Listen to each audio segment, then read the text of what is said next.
Hello, hello. Welcome on into another episode of the Whiskey Crusaders. I'm Will. I'm Sarah. Not Matt. On today's episode, we're talking about Maker's 46. I feel like we're going old school. A little bit old school on this We one. are. Be sure to hit that like and subscribe button and click that notification bell. Matt, Makers. All right. Maker's 46. Now, this is an old bottle. This is probably 2010, 2011 at the latest bottling. This is from my old house. Pretty confident it's 2010 when it first came out. Pretty sure this came from Halls at one point in time, like when they first went into business back in 2010. Wow. So, like, this is one of the first things I ever bought there, but like before Goody existed. So, you know, it's an old bottle. Now, the new bottle liquor stores got everywhere in the area. yeah, exactly. So, but it's, it's pretty, of course, this bottle shape, which of course which at the time was a new thing. That this was the very first new product from Maker since 1958. This is 2010. Now, of course, his parents, Bill Margie, created the original Maker's Mark brand. But this, of course, Bill Samuels Jr., of course, their son, he created this in 2010. So the way this thing works is the original way it says on the back of this bottle, as it says, if you want to know how this is achieved, contact him. Call Bill Samuels and ask him. So, which is absolutely hysterical on the back of this bottle here. Yeah, so you can see there, it says, call me. Now, is the child running through the room?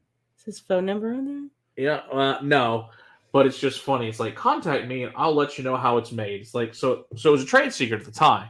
Now, of course, they're all about, they tell you exactly how they do it. So the way it's made now is they can tell you. So it starts out as cast strength Maker's Mark. Then they dump it out into a barrel that's got 10 seared French Oak Staves and put into a freshly dumped barrel of Maker's Mark and then refill it. And then it sits for 9 weeks in the cold cellar, limestone cellar of Maker's Mark. And it creates this thing because the French Oak Stave do special things to it, which is why we have all the special stave programs now from all their private selections, which is because of this when this came out, which is nice. It is 47. The funny thing is it's 47% for the proof, but of course it's 46.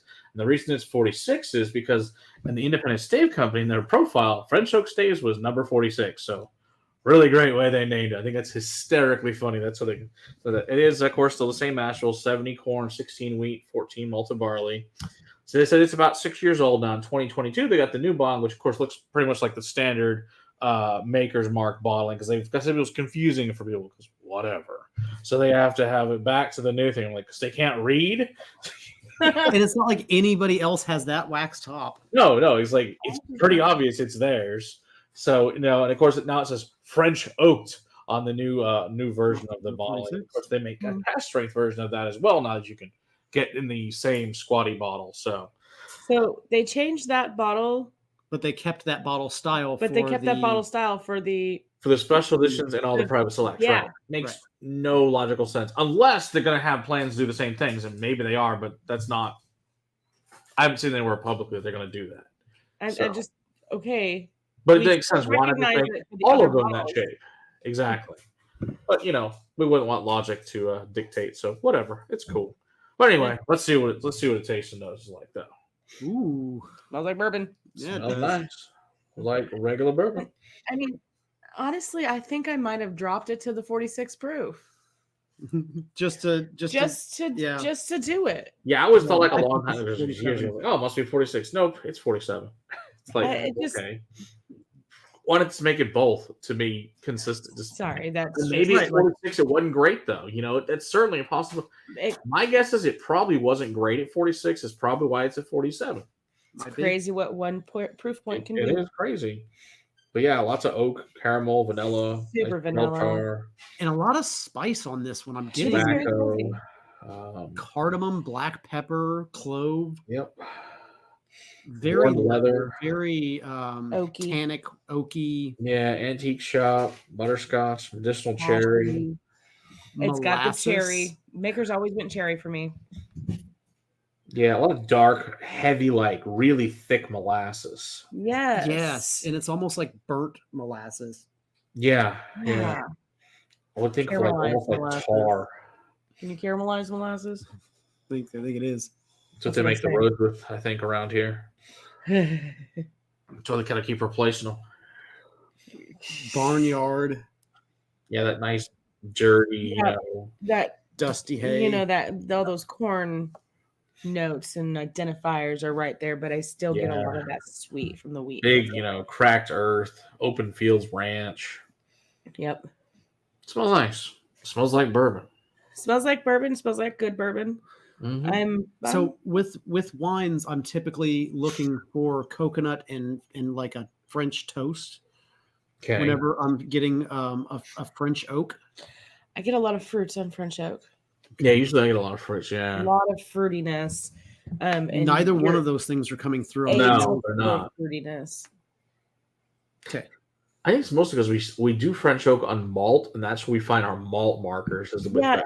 You don't get a lot of French oak on bourbon. I'm trying to think of who else does a French. Does Joe ever have a French oak at all in any of his spires? I think he does, doesn't he? I think he does have a French oak. I think that's the only thing I'm thinking that does that. Doc Swinson put out a French oak. They did, Lucky 7 put out a French oak. Oh, that one's good. The Frenchman's good. I do like that one. That one's way more fruity though. That one's toasted. But it's so much more prevalent in single malts. Oh, absolutely. I am picking up the coconut note on the palate. It's light. It's not heavy-handed. You're ahead of me. It is way more of all the other typical bourbon notes, but there is a little bit of coconut It's toasted. kind of floating in there. Toasted coconut. Yeah. So much medicinal cherry though. Mm-hmm. Yeah. So much cherries, so much oak, ashiness, leather, that old. Yeah, very worn out leather for sure. Mm-hmm. That cracked dirt, horsehair. And it's got some of that incense in it. Yo, totally. Yeah, wood burning incense. Yeah, lemon lime, orange. Not down the Four Roses. No, it's not nearly path. No. Yeah, grapefruit. To me, this is more like cinnamon, potpourri, burning actual sticks of incense as opposed to church incense. Yeah, I agree. Yeah, more like the stores. I would buy at the store. I agree. Yeah. This doesn't remind me of Catholic Church. Earthbound trade wind. Cinnamon, yes. Salt and pepper. Well, tobacco. Ooh, I was going to say still heavy clove, tobacco, ash. Yeah, bread. Very tree bark. Mm-hmm. Yeah, it's a lot of heavy char on that. It is a lot of heavy char. I wonder what their char was on the barrel. Doesn't say. I don't know what they use. Bet you if you called him, he'd tell you. That's right. Like Bill said to call. The nose has a lot more orange going on than I found. Orange. Sorry. Orangey. Or no. Yeah, it's like dreamsicle. Mm-hmm. Yeah. On the nose, yeah. And I don't know if that's just because of all the dryness on my palate. I'm tanning. It is very dry. It's just sucking it out. Regular makers is, I think, much sweeter than this. This is definitely more heavily charred, drying sensation on your palate. Mm-hmm. I agree. Even though I'm not the hugest fan of the regular basic makers. I think I like this better than the regular basic makers. Oh, me too. What's my price point on the 46, Matt? It's not bad. It's like I was looking at it today because I think back in the day, if you were paying like 30, and I was looking today, you can still get it for like 33. But it's funny because we get some old reviews like, oh yeah, they were at like 40 or something. Like, well, they're 33 now, so I guess the price went down. Good for us, right?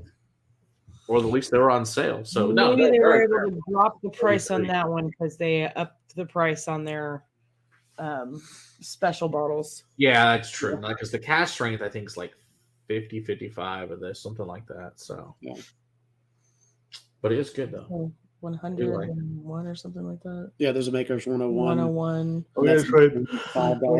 Yeah. I got that one somewhere too. It's in there. We should do a 101 night. All the 101s. I don't know how many of those there are besides Wild Turkey and that one. That's fair. I know there's a lot more than just those two.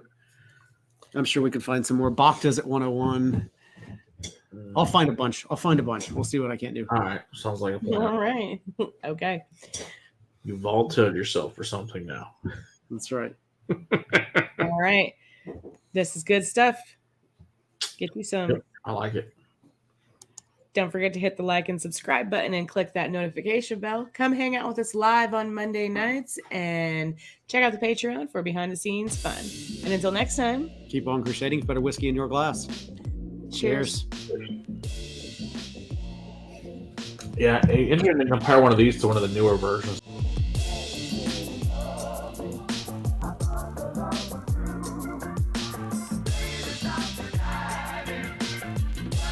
To see how it compares. Yeah. From a one that's like an original to whatever the hell they're making today. Got a lot of vanilla extract on that last.